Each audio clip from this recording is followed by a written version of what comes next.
You are a royal physician in the Palace of Madrid, and the year is 1834. The king is dead, but your work isn't finished. You've been summoned to the private chambers of the late Ferdinand II for a task so bizarre, so unprecedented, that you question your own sanity. The Queen Regent, Maria Cristina, stands before you with tears in her eyes and a request that chills your blood. Your hands tremble as you approach the bed where Ferdinand's body lies. Even in death, the man who terrorized Spain for 2 decades seems to mock you from beyond the grave. But it's not his face that draws your attention.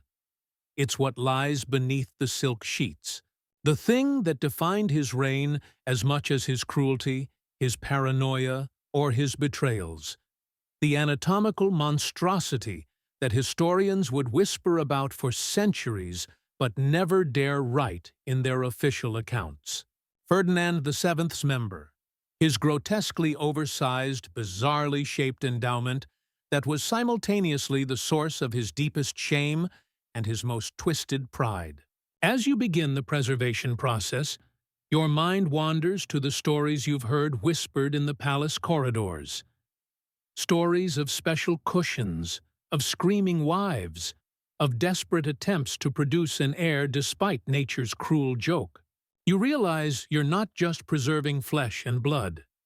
You're preserving the physical embodiment of a reign that was itself deformed, oversized, and ultimately destructive to everything it touched. Before diving into these forgotten stories of survival and suffering, if you enjoy learning about the hidden truths of history, consider hitting that like button and subscribing for more content like this. And please comment below to let me know where you're listening from. I find it incredible that we're exploring these ancient stories together from different parts of the world, connected across time and space by our shared curiosity about the past. To understand Ferdinand VII, you must first understand that he was born cursed, not by witchcraft or divine wrath, but by the poisonous legacy of centuries of royal inbreeding. The Spanish Habsburgs and Bourbons had spent generations marrying cousins to cousins, uncles to nieces, creating a genetic nightmare that manifested in everything from mental instability to physical deformities. Ferdinand emerged from this toxic bloodline like a living embodiment of royal decay. Born at El Escorial Palace on October 14, 1784, he was the product of Charles IV and Maria Luisa of Parma, a couple whose own marriage was an arrangement between first cousins. The genetic lottery had been rigged from the start, and Ferdinand would pay the price in the most intimate and humiliating way possible. As he grew from child to adolescent, it became clear that nature had played a particularly cruel joke on the future King of Spain. His member began developing in ways that defied medical understanding. By his teenage years, court physicians were already whispering about the royal anomaly, a dong so massive and strangely shaped that it seemed almost alien in its proportions. Contemporary medical records, hidden away in Vatican archives for centuries, describe Ferdinand's endowment in clinical terms that nonetheless convey the horror of his condition. One physician wrote, "His Royal Highness is afflicted with a member of such extraordinary dimensions and peculiar form that intimate relations may prove challenging." Another was more blunt. "The prince's organ resembles nothing so much as a billiard. Q. Thin as sealing wax at its base, thick as a man's fist at its extremity, and long enough to serve as a walking stick." The psychological impact on young Ferdinand was devastating. In an era when male anatomy was judged by classical Greek standards, where smaller was considered more refined, more aristocratic, Ferdinand's massive member marked him as a freak of nature. The very thing that modern men might envy became a source of profound shame for the future King of Spain. Ferdinand's childhood was a masterclass in dysfunction that would have broken a stronger man and instead forged a tyrant. His father, Charles IV, was weak-willed and preferred hunting to ruling. His mother, Maria Luisa, was a woman of voracious appetites who openly flaunted her affair with Manuel de Godoy, Spain's de facto ruler. Young Ferdinand watched this daily humiliation, absorbing lessons about power, betrayal, and the weakness of trust. But it was his physical abnormality that truly shaped his character. The court buzzed with whispers about the prince's condition. Servants giggled behind their hands, courtiers made subtle jokes, and foreign diplomats reported back to their masters about the Spanish embarrassment. Ferdinand learned early that he was an object of mockery, that his most intimate self was a source of amusement for others. This humiliation bred a deep, festering resentment that would later manifest in his treatment of Spain itself. Ferdinand began to see mockery everywhere, in the respectful bows of his subjects, in the formal addresses of his tutors, in the arranged smiles of potential brides. His paranoia wasn't entirely unjustified. People really were laughing at him, just not always for the reasons he imagined. The prince's tutors noticed disturbing changes in his behavior as he entered adolescence. He became secretive, vindictive, and cruel to those who served him. Servants who displeased him would find themselves dismissed or worse. Ferdinand was learning to use the power of his position to compensate for the powerlessness he felt about his body. One particular incident, recorded in the memoirs of a court chaplain, reveals the darkness growing in Ferdinand's soul. When a young page accidentally walked in on the prince changing clothes, Ferdinand didn't simply dismiss him. He had the boy flogged and his family exiled from Madrid. The message was clear. No one could witness the prince's shame and remain unpunished. As Ferdinand reached marriageable age, the full extent of his anatomical challenge became clear to the royal physicians. Dr. Francisco Flores, the king's personal doctor, left behind secret notes that provide a disturbing window into the medical reality of Ferdinand's condition. His Majesty's member, Flores wrote, presents a most unusual configuration. The base measures no more than the width of a man's thumb, yet it expands to a circumference that defies natural proportion. The length exceeds that of any recorded human specimen, measuring near to 10 inches in its natural state and growing considerably larger when aroused. Most concerning is the peculiar curvature and the presence of what appear to be additional tissue growths that serve no discernible biological function. The implications for Ferdinand's future as a husband and father were immediately obvious. Normal intimate relations would be impossible without significant medical intervention and specialized equipment. The royal craftsmen were secretly commissioned to create what they euphemistically called marital aids, specially designed cushions and supports that would allow Ferdinand to function sexually without causing serious injury to his future wives. But the physical challenges were only part of the problem. Ferdinand's condition had psychological ramifications that went far beyond the bedroom.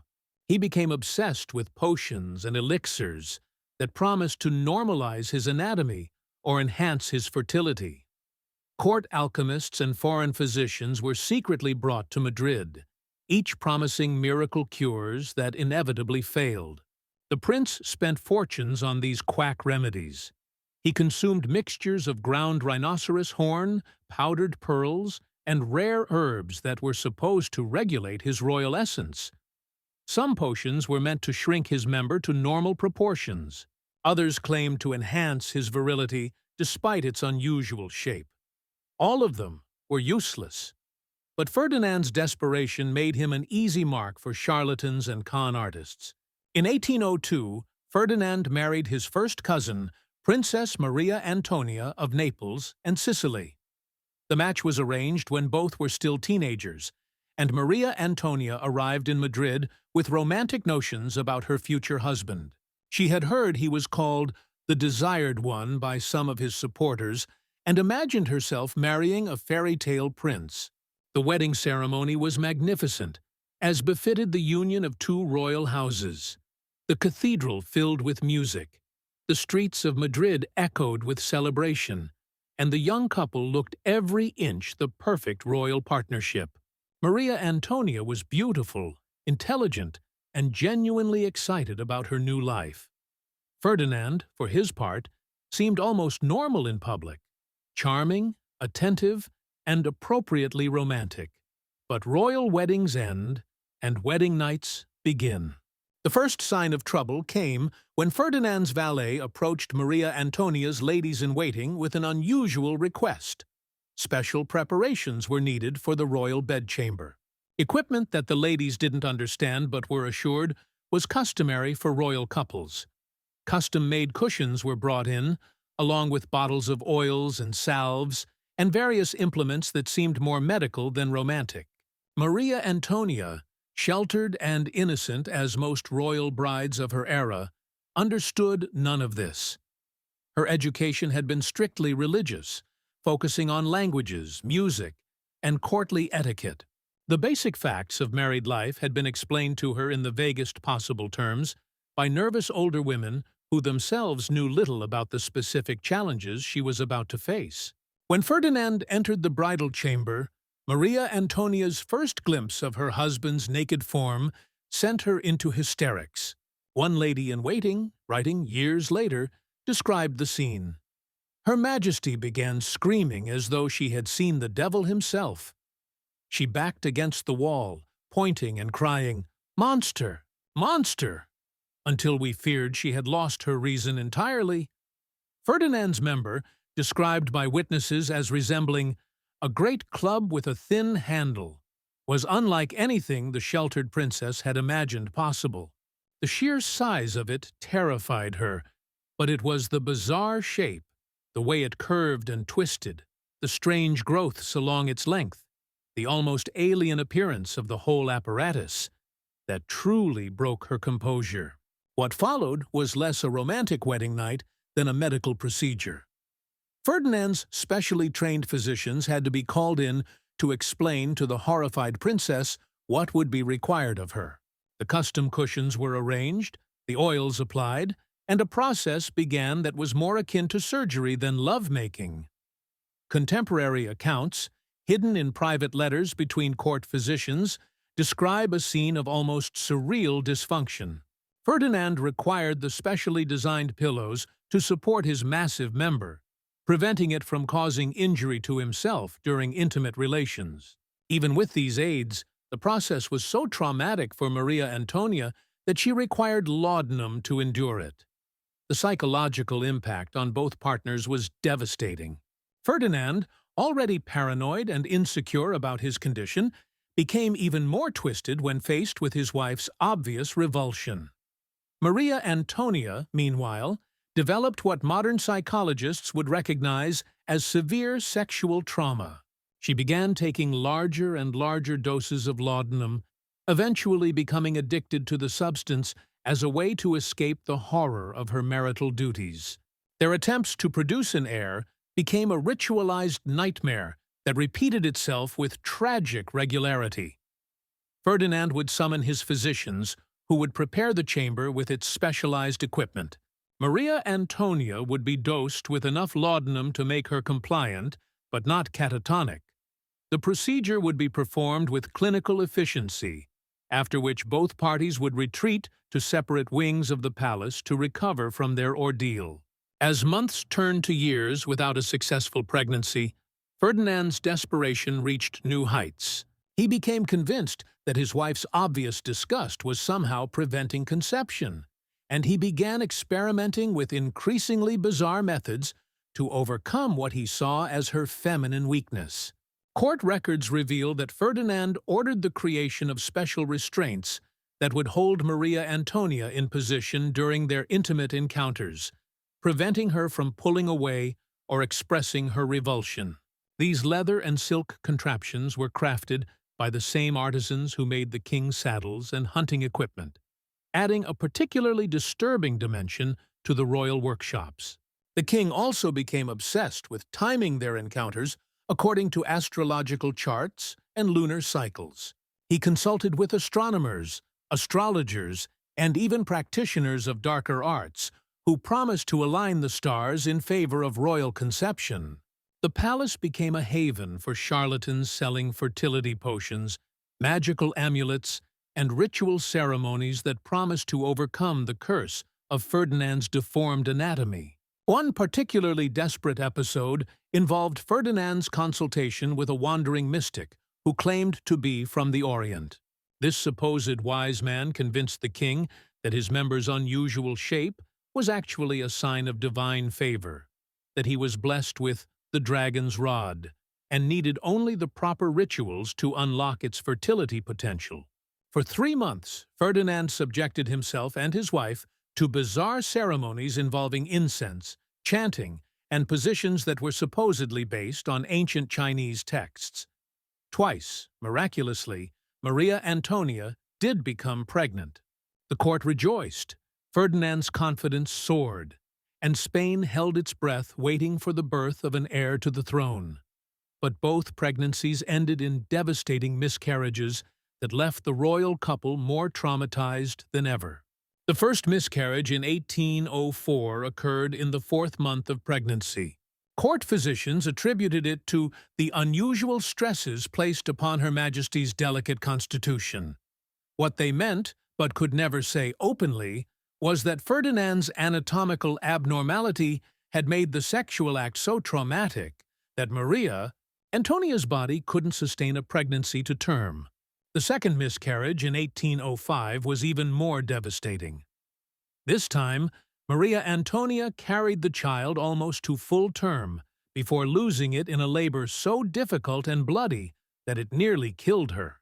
The queen never fully recovered from this ordeal, and her addiction to laudanum became so severe that she was essentially a walking ghost for the remaining 2 years of her life.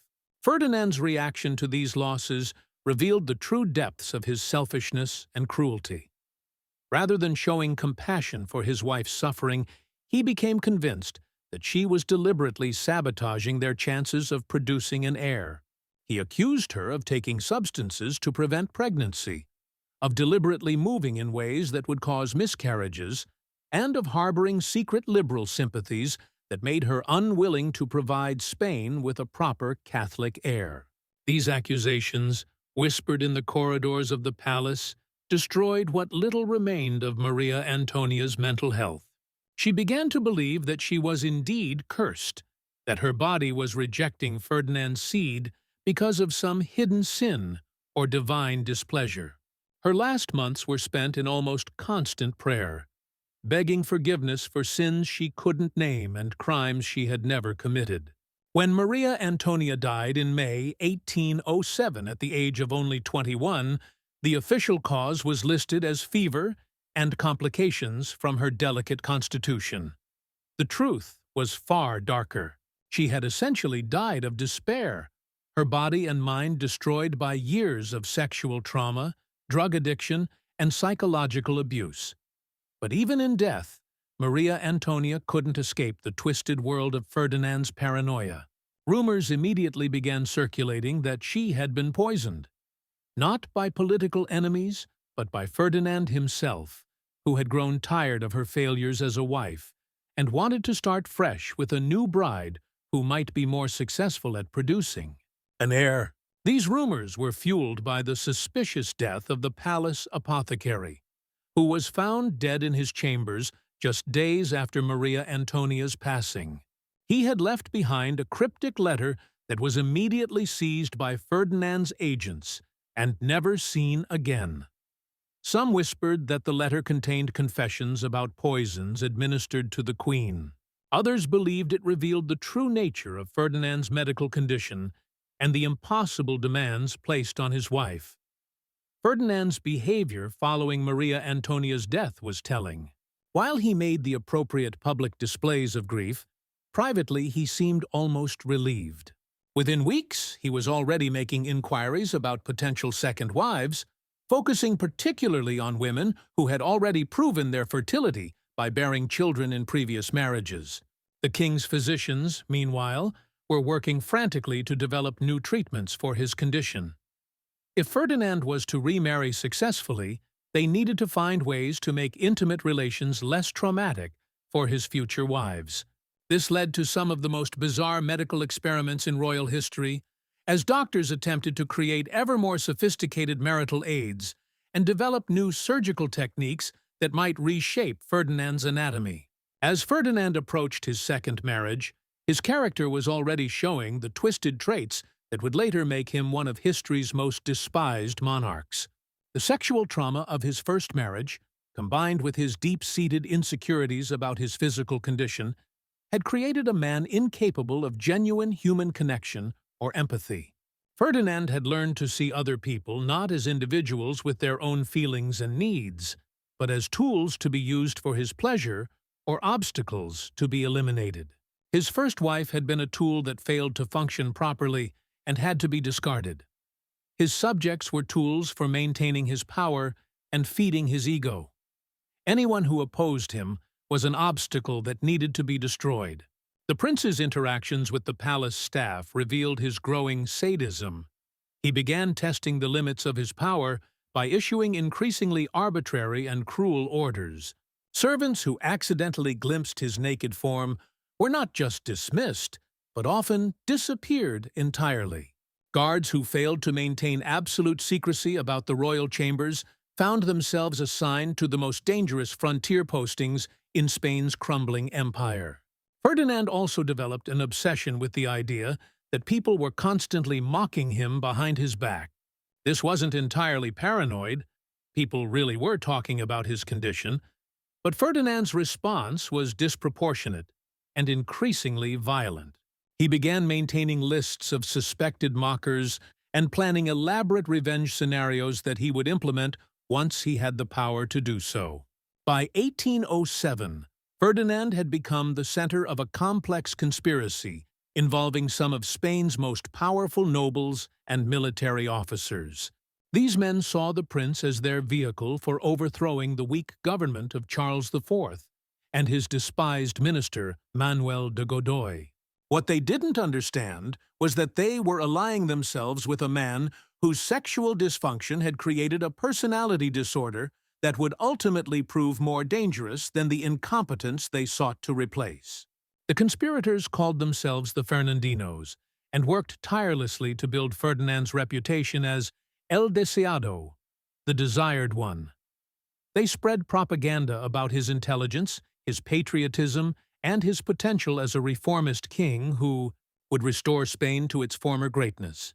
What they carefully concealed was their growing awareness of Ferdinand's psychological instability and his increasingly disturbing behavior toward anyone who crossed him. The conspiracy came to a head in October 1807 with the so-called Escorial Conspiracy, in which Ferdinand was caught planning to overthrow his own father with the help of Napoleon Bonaparte. When the plot was discovered, Ferdinand's response revealed both his cowardice and his complete lack of loyalty to anyone, including his co-conspirators. Rather than standing by the men who had risked everything for his cause, Ferdinand immediately threw them all under the metaphorical carriage wheels. He provided detailed confessions about every aspect of the conspiracy, named every participant, and begged his parents for forgiveness. While his allies faced imprisonment and exile, this betrayal established a pattern that would define Ferdinand's entire reign. He would use people for his own purposes and then destroy them the moment it became convenient. Even as Ferdinand's political machinations were unfolding, his medical condition continued to worsen. Court physicians noted that his member was continuing to grow and change shape, developing new abnormalities that made intimate relations even more challenging. Some medical historians suggest that Ferdinand may have suffered from a rare condition called megalephalis, a hormonal disorder that causes continued growth of male anatomy throughout adulthood. Whatever the medical explanation, the practical implications were clear. Ferdinand would need increasingly sophisticated aids and increasingly compliant wives if he was ever to produce an heir. This realization led to one of the most disturbing aspects of his later marriages: the deliberate selection of women who could be psychologically manipulated or physically coerced into accepting his demands. The palace craftsmen, meanwhile, had become specialists in creating ever more elaborate marital equipment. Their workshops, hidden away in the depths of the royal residence, resembled a bizarre combination of medical laboratory and torture chamber. They developed adjustable cushions, restraining devices, and various implements designed to make Ferdinand's sexual encounters possible while minimizing the physical damage to his partners. These craftsmen were sworn to absolute secrecy, and Ferdinand made sure their silence was maintained through a combination of generous payments and terrifying threats. Several artisans who worked on these projects were later found dead under mysterious circumstances, leading to rumors that Ferdinand had them killed to prevent any possibility of their revealing the true nature of their work. When Napoleon invaded Spain in 1808 and forced Ferdinand to abdicate, the future king found himself in a uniquely humiliating position. Not only had he lost his throne, but he was now a prisoner whose captor was undoubtedly. They were aware of his shameful medical condition. French intelligence had extensive files on the Spanish royal family, and Ferdinand's anatomical abnormality was certainly among the information they had gathered. Ferdinand's 6 years of captivity at the Château de Valençay were marked by continued medical experimentation, as French physicians studied his condition with scientific curiosity. These doctors, freed from the constraints of royal protocol that had limited their Spanish colleagues, conducted examinations and treatments that bordered on torture in their thoroughness. The French medical reports, discovered in Napoleonic archives centuries later, provide the most detailed clinical description of Ferdinand's condition ever recorded. They describe a sexual organ so large and misshapen that it seemed to belong to a creature from mythology rather than a human king. The French doctors theorized that Ferdinand's condition was the result of multiple genetic disorders combining in a single individual, creating what they called a perfect storm of anatomical dysfunction. During his captivity, Ferdinand also received word of various Spanish nobles and military leaders who were fighting for his restoration. The irony was profound. Brave men were dying in muddy trenches and mountain passes to restore a king whose primary concern was finding new ways to manage his sexual dysfunction and produce an heir to continue his cursed bloodline. Ferdinand spent his exile years writing extensive letters to various European royalty, seeking potential brides who might be willing to accept his special circumstances. These letters, written in his own hand, reveal a man completely disconnected from the suffering of his people and obsessed entirely with his own intimate problems. While Spain burned, Ferdinand was planning his next wedding night. When Ferdinand returned to Spain in 1814, the crowds that greeted him were unlike anything Europe had ever seen. They threw flowers, wept with joy, and fell to their knees as his carriage passed. Children born during the war saw their first glimpse of the king their parents had died to restore. The stones of Madrid themselves seemed to sing with celebration. Ferdinand smiled and waved from his carriage, but his mind was already focused on more intimate concerns. His first priority wasn't governing Spain or rewarding those who had fought for his restoration. It was finding a new wife who could finally give him the heir that had eluded him for so long. The king's return also marked the beginning of what historians call the ominous decade. But the true ominousness lay not just in Ferdinand's political tyranny, but in his increasingly desperate and bizarre attempts to fulfill his royal duty of producing offspring. His sexual dysfunction had become inseparable from his political dysfunction, creating a ruler whose personal inadequacies manifested as national catastrophe. Ferdinand's first act as restored king was to commission an entirely new set of marital aids from the finest craftsmen in Europe. He sent agents to Germany, Italy, and even the Ottoman Empire seeking artisans who specialized in creating devices for delicate royal circumstances. The resulting collection, hidden away in secret chambers of the palace, represented the finest achievement of perverted ingenuity that the early 19th century could produce. The second wife Ferdinand chose was Maria Isabel of Portugal, another cousin in the endless cycle of royal inbreeding that had cursed his bloodline. She was 19 when she arrived at the Spanish court in 1816, full of the naive hope that young princesses carried into these arranged marriages. The court physicians had already briefed her ladies-in-waiting about the special preparations that would be required for the wedding night, but nothing could have prepared Isabel for the reality of what awaited her. The wedding ceremony itself was a spectacle of Baroque excess, designed to mask the growing desperation of a king whose reign was becoming synonymous with failure. Ferdinand stood at the altar in cloth of gold, his face a mask of barely contained anxiety. He had spent the previous week consulting with physicians, alchemists, and even a mysterious figure rumored to be an Ottoman specialist in royal difficulties who had arrived in Madrid under cover of darkness. The wedding night was a disaster that would haunt both participants for the rest of their short lives together. Despite all the preparations, all the devices, all the consultations with experts across Europe, Ferdinand's anatomical monstrosity proved as insurmountable as ever. The screams that echoed through the palace corridors that night were not screams of passion, but of genuine terror and pain. Servants found blood-stained sheets and broken furniture, evidence of a coupling that resembled a medieval torture session more than the romantic union of royalty. Isabel never recovered from that first night. Court observers noted that she developed a pronounced stutter and would flinch whenever Ferdinand entered a room. She began experiencing what palace physicians called hysterical episodes, but which modern understanding would recognize as severe trauma responses. Her ladies-in-waiting reported that she often woke screaming from nightmares, calling out warnings about the monster that haunted her dreams. Ferdinand, meanwhile, interpreted his wife's terror as a personal insult to his royal dignity. His paranoia, already legendary, reached new heights as he convinced himself that Isabel was conspiring with foreign powers to mock his condition. He began having her correspondence intercepted, her food tasted for poisons, and her chambers searched for evidence of betrayal. The king's sexual dysfunction had metastasized into a political psychosis that infected every aspect of his rule. The pressure to produce an heir became an obsession that consumed both the royal couple and the Spanish court.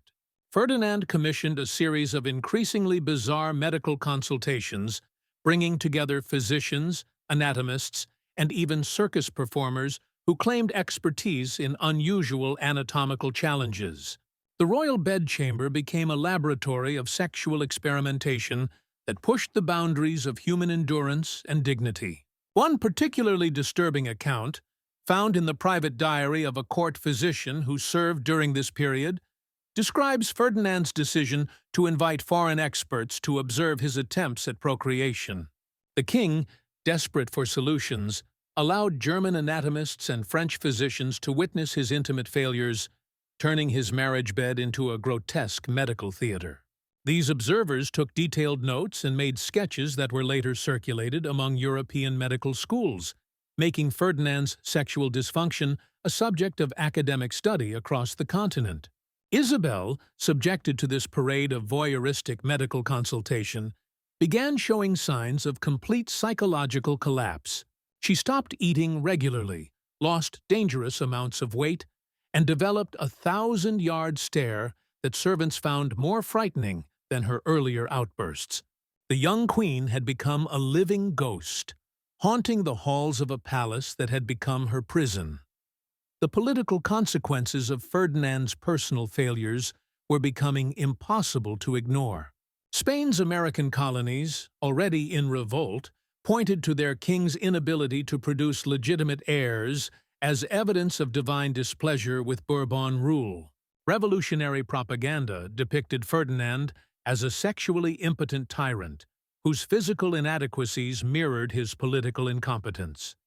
The king's most intimate shame had become a rallying cry for independence movements from Mexico to Argentina.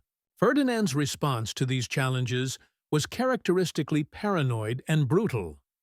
He launched a new wave of purges targeting anyone suspected of spreading rumors about his condition or supporting colonial independence.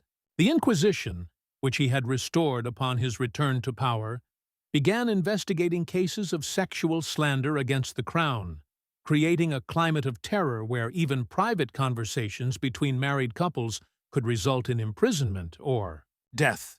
The king's obsession with secrecy reached absurd proportions. He ordered the construction of hidden passages throughout the palace so that he could move between his chambers and Isabel's without being observed by servants. He had mirrors installed at strategic angles to detect potential eavesdroppers and employed a network of spies whose sole job was to monitor palace gossip about the royal marriage. Meanwhile, Isabel's health continued to deteriorate under the combined assault of her husband's sexual violence and his psychological terror. Palace physicians noted that she had developed what they called phantom pregnancies, periods where she would exhibit signs of being with child despite the impossibility of conception.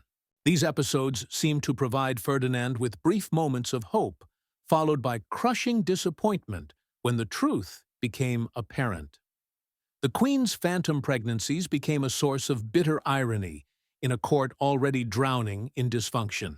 Servants would whisper about how the king would pace outside Isabel's chambers during these episodes, alternately praying and cursing as if divine intervention might somehow overcome the mechanical impossibility of his situation. When each phantom pregnancy inevitably ended, Ferdinand would sink into black depressions that paralyzed the government for weeks at a time. In 1818, after 2 years of this nightmare marriage, Isabel finally escaped through the only means available to royal women of her era: death. She succumbed to what court physicians diplomatically termed nervous exhaustion, though private letters from palace staff suggest she may have hastened her own end through subtle forms of self-harm. Her final words, according to her confessor, were a prayer of gratitude for her approaching liberation. Ferdinand's reaction to Isabel's death revealed the full extent of his psychological deterioration. Rather than mourning his wife, he became convinced that she had been murdered by enemies seeking to prevent him from producing an heir. He ordered autopsies performed by multiple physicians, searched for evidence of poison, and had several of Isabel's ladies-in-waiting arrested on suspicion of conspiracy. The king's grief was indistinguishable from his paranoia, creating a feedback loop of rage and suspicion that consumed everyone around him. The funeral of Queen Isabel became a macabre spectacle that horrified even Ferdinand's supporters. The king insisted on viewing the body multiple times during the preparation process, touching the corpse and muttering about the wasted potential of her womb. He commissioned a death mask and had it displayed in his private chambers, where visitors reported seeing him conducting conversations with the lifeless face of his deceased wife. But Ferdinand's quest for an heir could not be delayed by grief or madness. Within months of Isabel's burial, his advisors were already negotiating for a third wife. The challenge now was finding a European princess willing to marry a king whose previous wives had met such grim fates and whose personal peculiarities were becoming legendary across the continent. The negotiations proved more difficult than expected. Several potential brides withdrew their candidacies after private consultations with physicians who had served at the Spanish court. Others demanded unprecedented concessions, including the right to separate chambers and the presence of their own personal guards. Ferdinand's sexual dysfunction had become a diplomatic liability that threatened to isolate Spain from potential allies. Eventually, the king's agents found Maria Josefa Amalia of Saxony, a Saxon princess whose family's desperate financial situation made them willing to overlook Ferdinand's notorious reputation. Maria Josefa was 24 when she arrived in Madrid in 1819, older and more worldly than Isabel had been, but she carried the same doomed hope that had characterized her predecessor's arrival. The third wedding was a more subdued affair, reflecting both Ferdinand's advancing age and the court's exhaustion with royal matrimonial disasters. There were fewer foreign dignitaries, less elaborate celebrations, and a palpable sense that everyone was merely going through the motions of a ritual that had already failed twice before. Maria Josefa had been better prepared for her ordeal than Isabel, having received detailed briefings from Saxon physicians who had consulted with their Spanish counterparts. She brought her own collection of medical devices and preparations, along with a personal physician who specialized in difficult marital situations. Her approach to the marriage was more clinical than romantic, treating her royal duties as a medical challenge to be solved through scientific methodology. This practical approach served her better than Isabel's romantic naivety, but it could not overcome the fundamental impossibility of Ferdinand's condition. The third marriage settled into a pattern of scheduled attempts at intimacy, carefully planned and medically supervised encounters that resembled surgical procedures more than expressions of marital affection. Maria Josefa kept detailed records of these sessions, noting times, techniques, and outcomes with the precision of a research scientist. The Queen's clinical detachment seemed to frustrate Ferdinand even more than Isabel's terror had. He began to suspect that Maria Josefa viewed him as a medical curiosity rather than a husband, and his paranoia expanded to include fears that she was secretly documenting his condition for foreign intelligence services. The king's spies reported that the Queen maintained extensive correspondence with Saxon court physicians, sharing what Ferdinand believed were state secrets about his anatomy. Meanwhile, Spain continued its collapse under the weight of Ferdinand's misrule. The American colonies had achieved independence one by one, taking with them the wealth that had sustained the Spanish Empire for 3 centuries. The king's obsession with his sexual dysfunction had left him incapable of addressing the political and economic crises that were tearing his kingdom apart. Cabinet meetings were postponed when Ferdinand was having a difficult period with his wife, and important decisions were delayed for weeks while the king consulted with physicians about new techniques for achieving conception. The Spanish people, initially grateful for Ferdinand's return, had begun to understand the true cost of their restored monarch. Revolutions simmered in the cities, while bandits controlled the countryside. The king's subjects starved while he spent fortunes on sexual aids and foreign medical consultants. Spain had become a European laughingstock, its decline symbolized by a ruler whose most intimate failures had become public knowledge. In 1829, after 10 years of clinical matrimony, Maria Josefa achieved what many had thought impossible. She became pregnant.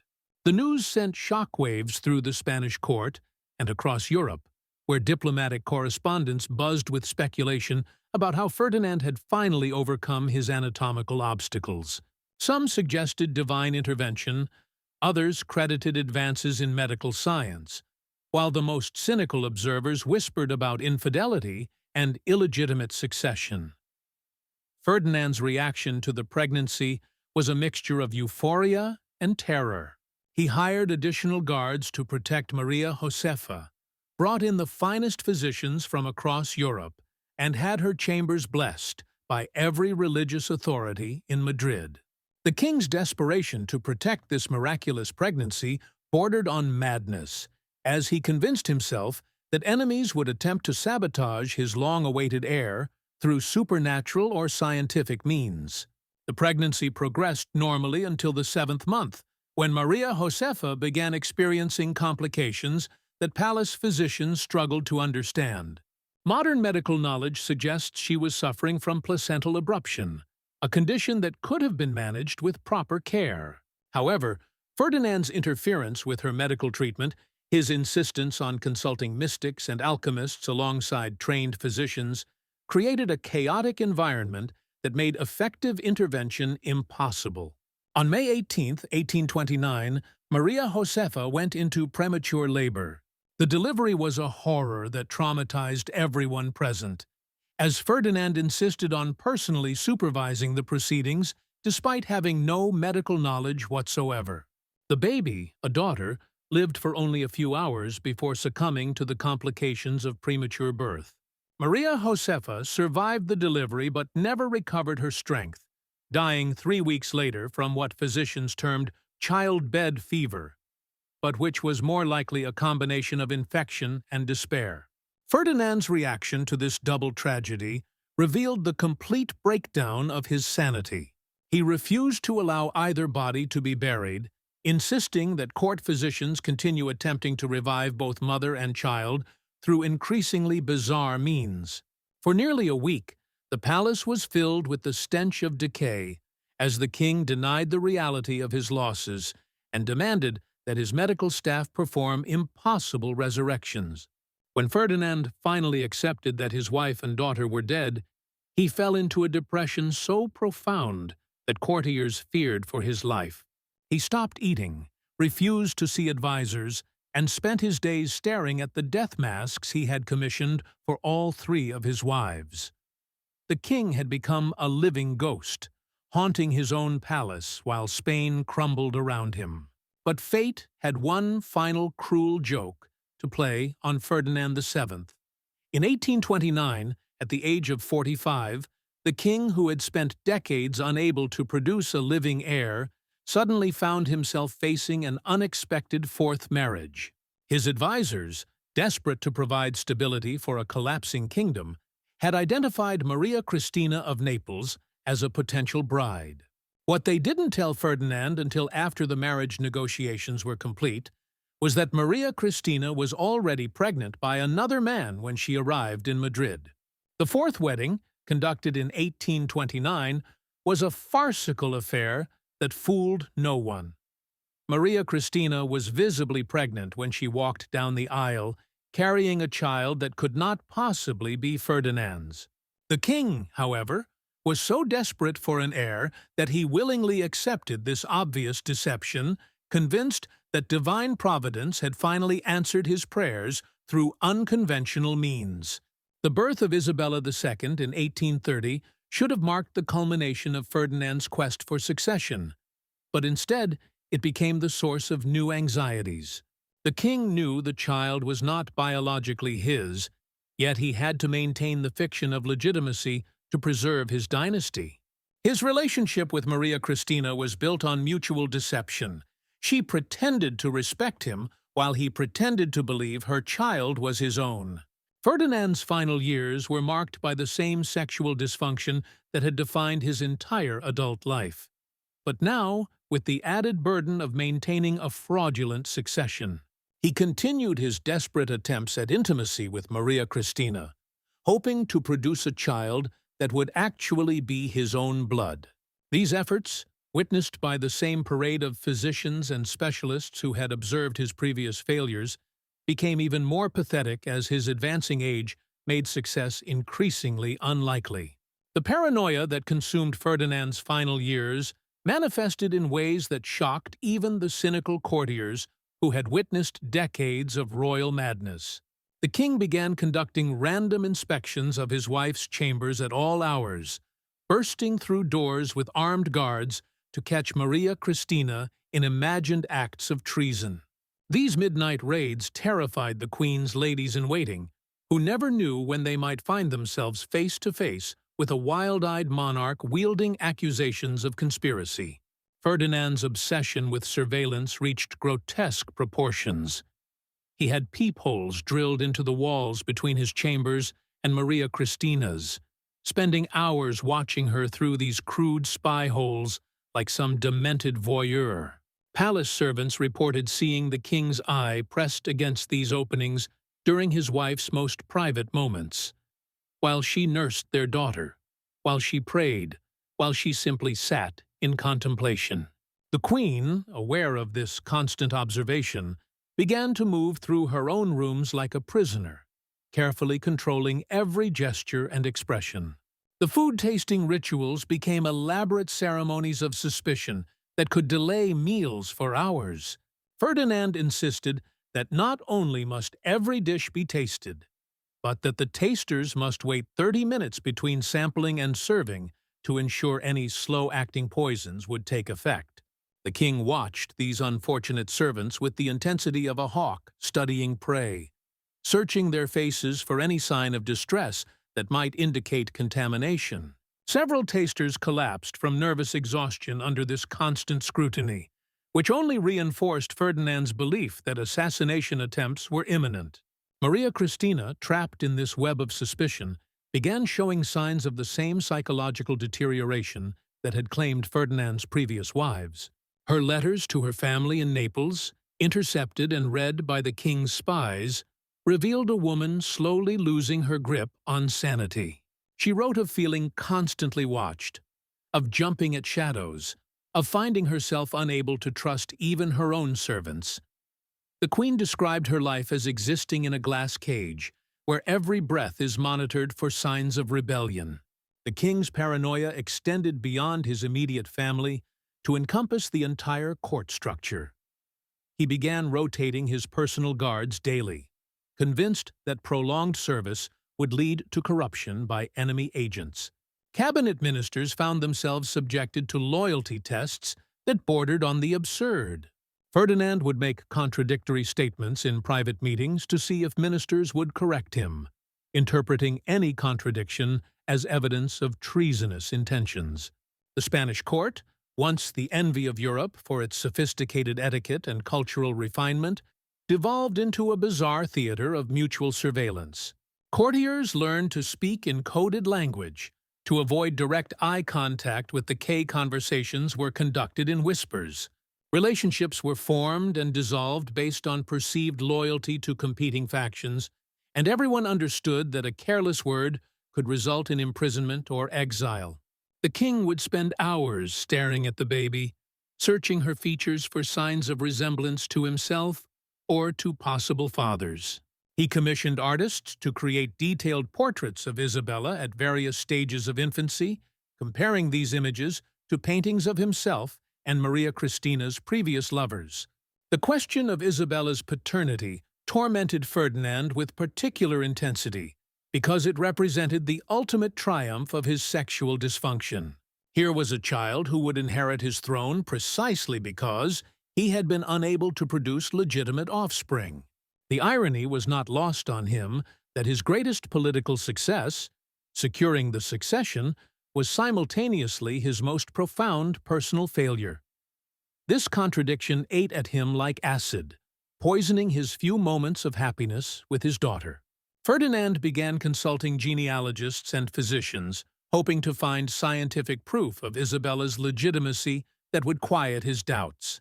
These experts, well aware of the dangerous nature of their task, provided carefully ambiguous opinions that could be interpreted as supporting whatever conclusion the king preferred. Their written reports, preserved in palace archives, revealed the desperate creativity of scholars trying to satisfy an impossible royal demand while preserving their own lives. The king's efforts to control his wife's behavior became increasingly elaborate and invasive. He assigned specific servants to monitor Maria Cristina's correspondence, requiring them to report not only the content of her letters, but also her facial expressions while writing them. Ferdinand demanded detailed accounts of the queen's daily activities, including how long she spent in prayer, what books she read, and which courtiers she spoke with during public appearances. Maria Cristina's attempts to maintain some semblance of normal royal life under this scrutiny required tremendous psychological strength. She learned to compartmentalize her emotions, presenting a serene public face while privately struggling with the constant pressure of observation. Her personal diary, discovered centuries later hidden behind a false wall in her chambers, reveals the toll this surveillance took on her mental health. She wrote of feeling like an actress who must never break character, even in her dreams. The international implications of Ferdinand's paranoia began affecting Spain's diplomatic relationships. Foreign ambassadors reported back to their governments about the king's erratic behavior and the instability of his court. Marriage negotiations for European alliances stalled as potential partners questioned whether Spain could honor long-term commitments under such unpredictable leadership. Ferdinand's personal dysfunction was becoming a matter of international concern. The king's obsession with discovering assassination plots led him to see conspiracies in the most innocent activities. When Maria Cristina requested permission to redecorate her chambers, Ferdinand interpreted this as an attempt to create hiding places for weapons or poison. When courtiers complimented the Queen's appearance, the king wondered if they were using coded language to communicate treasonous messages.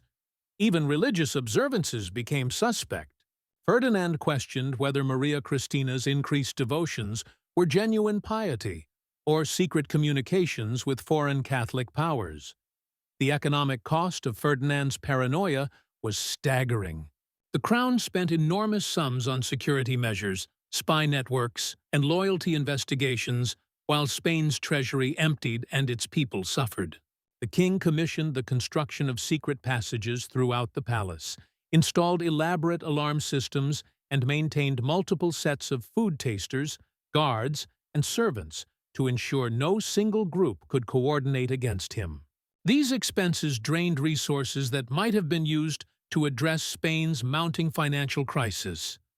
Ferdinand's health began deteriorating under the constant stress of maintaining his surveillance state. Palace physicians noted that the king suffered from chronic insomnia, digestive problems, and what they termed nervous agitation. His paranoia had created a feedback loop where his fears generated behaviors that justified more fears, trapping him in an ever-escalating cycle of suspicion and anxiety. The king's relationships with his remaining family members became casualties of his deteriorating mental state. He began to suspect even his closest relatives of plotting against him, interpreting normal family interactions as potential threats. Birthday celebrations became tense affairs, where Ferdinand watched for signs of conspiracy in the arrangement of flowers or the selection of gifts. Even his brother, Don Carlos, who had supported him through previous crises, found himself subjected to investigation and surveillance. Maria Christina's efforts to shield their daughter from Ferdinand's paranoia became a source of additional conflict. The king interpreted the Queen's protective instincts as evidence that she was preparing Isabella for rule by foreign powers. When Maria Christina requested private time with her daughter, Ferdinand wondered what treasonous ideas she might be implanting in the child's mind. The simple act of maternal bonding became another front in the king's imaginary war against conspiracy. The servants who worked most closely with the royal family found themselves in impossible positions. They were expected to provide detailed reports on the Queen's activities while maintaining the appearance of loyal service. Many developed nervous conditions under this pressure, creating a staff turnover rate that further destabilized the court. New servants, unfamiliar with the complex loyalties and expectations of their positions, often inadvertently triggered Ferdinand's suspicions through innocent mistakes. Ferdinand's attempts to discover the true identity of Isabella's father became increasingly desperate and invasive. He had investigators compile detailed dossiers on every man who had interacted with Maria Christina during her time in Naples, searching for physical characteristics that might match his daughter's features. These investigations extended to examining the medical records of potential fathers, their family histories, and even their personal correspondence from years before Isabella's conception. The king's bedroom became a museum of his sexual failures, filled with portraits of his dead wives, medical devices that had failed to solve his anatomical problems, and religious relics he hoped might provide divine intervention for his dysfunction. Visitors to these private chambers reported an atmosphere of desperate sadness that seemed to cling to the walls like incense. Ferdinand would conduct audiences from this space, surrounded by reminders of his most intimate failures while discussing matters of state. The psychological pressure on Maria Christina intensified as Ferdinand's behavior. The behavior became more erratic. The Queen began experiencing physical symptoms of stress, hair loss, weight fluctuations, and tremors that she struggled to hide during public appearances. Her ladies-in-waiting noted that she had developed nervous habits like constantly checking over her shoulder and startling at unexpected sounds. Ferdinand's paranoia reached its bizarre culmination in 1832 when he became convinced that Maria Christina was attempting to poison him through intimate contact.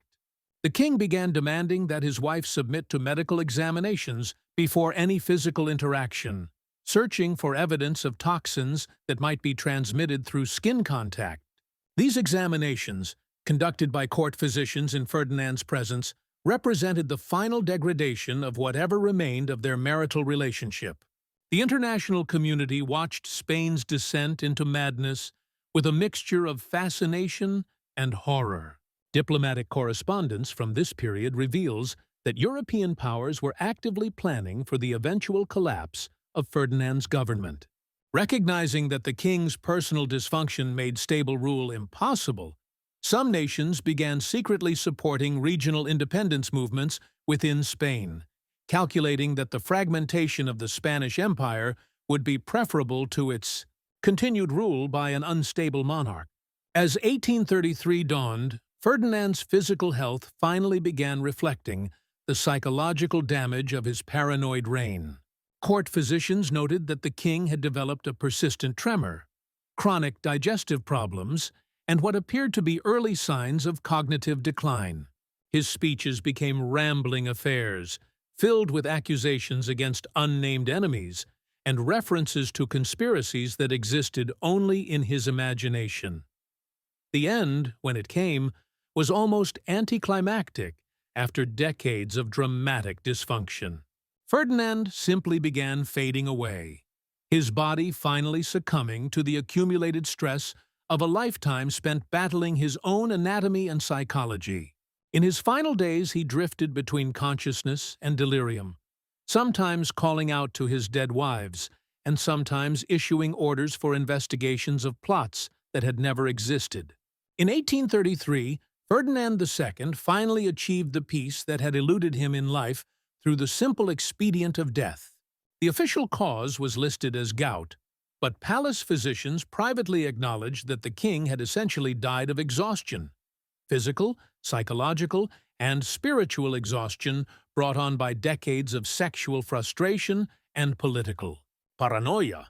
The autopsy of Ferdinand II, conducted in secret by the same physicians who had spent years trying to solve his anatomical puzzles, revealed the full extent of nature's cruel joke. The king's member, preserved for medical study, measured an astounding 14 inches in length and varied dramatically in girth from base to tip, exactly as contemporary descriptions had suggested. More disturbing was the discovery of internal scarring and deformity that made normal sexual function essentially impossible, explaining decades of failure and frustration. But the autopsy also revealed something else, evidence of deliberate self-harm dating back to Ferdinand's teenage years. The king had apparently spent decades attempting various forms of self-surgery, trying to modify his anatomy to make normal intimacy possible. These pathetic attempts at self-correction, conducted in secret with whatever tools he could acquire, had only made his condition worse while adding layers of psychological trauma to his physical abnormalities. The preserved organ, along with detailed medical drawings and written observations, was sealed in the Vatican archives, where it remains to this day. Church officials deemed the material too disturbing and too politically sensitive for public knowledge, creating one of history's most bizarre state secrets. Scholars who have been granted access to these materials describe them as simultaneously fascinating and deeply unsettling, a window into the private hell of absolute power corrupted by anatomical fate. Ferdinand's death marked the end of an era, but his legacy lived on in the fractured Spain he left behind. Isabella II, the daughter who may or may not have been his biological child, inherited a kingdom torn apart by civil war, economic collapse, and international humiliation. The Spanish Empire that had once dominated the world was reduced to a minor European power, its decline accelerated by decades of misrule by a king whose personal obsessions had taken precedence over public duty. The story of Ferdinand II serves as a reminder that power without wisdom is dangerous, but power combined with personal dysfunction can be catastrophic. His reign demonstrated how individual psychological damage can metastasize into national trauma, how private shame can become public disaster, and how the most intimate human failures can echo through history, with consequences far beyond their original scope. Perhaps most tragically, Ferdinand's story reveals the human cost of absolute monarchy, where the personal problems of one man could determine the fate of millions. His 3 dead wives, his questionable daughter, his terrorized subjects, and his ruined kingdom all paid the price for a genetic lottery that went wrong centuries before any of them were born. Ferdinand was both perpetrator and victim of a system that concentrated too much power in the hands of individuals who were fundamentally unprepared to wield it. As that royal physician in 1834 completed his grim task of preserving Ferdinand's anatomical legacy, he must have reflected on the terrible irony of his situation. Here was the physical evidence of a reign that had consumed everything it touched: wives, children, subjects, and ultimately the king himself. The preserved organ was more than a medical curiosity. It was a monument to the destructive power of shame, the corruption of unchecked authority, and the tragic waste of human potential. In the end, Ferdinand III achieved a kind of immortality, but not the kind he had sought. His name lived on not as a great king or successful ruler, but as a cautionary tale about the dangers of allowing personal dysfunction to masquerade as political power. His anatomical legacy, hidden away in Vatican vaults, serves as a reminder that some secrets are too disturbing for history to acknowledge, too human for legend to embrace, and too tragic for time to heal. The silk sheets that had once covered his deformed body now covered a kingdom equally damaged, equally unable to function as nature intended. Ferdinand II had finally found peace, but he had left behind a Spain that would struggle for generations to recover from the intimate disasters of his troubled reign. The most perverted king in history had ended as he had lived, as a source of suffering for everyone unfortunate enough to be touched by his power.